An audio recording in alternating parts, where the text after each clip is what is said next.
Poi incide il disco Delirio nel 1974 e qui inserisce canti frutto delle sue precedenti ricerche, appunto ricollegandoci alle ricerche che fece durante il periodo dell'Accademia.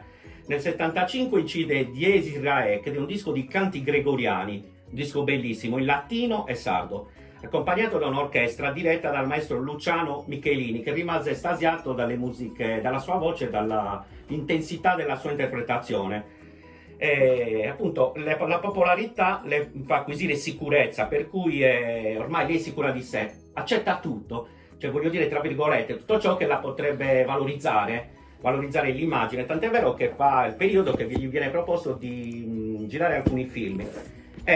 Film con la F maiuscola perché interpretò la madre di Don Vito Corleone nel Padrino di Francis Ford Coppola, niente poco di meno che la madre di Robert De Niro, e Robert De Niro dando voce appunto ad alcuni poeti sardi del Settecento e dell'Ottocento, con una bellissima presentazione nel disco, niente poco di meno che di Angelo Branduardi, che divenne un suo carissimo amico.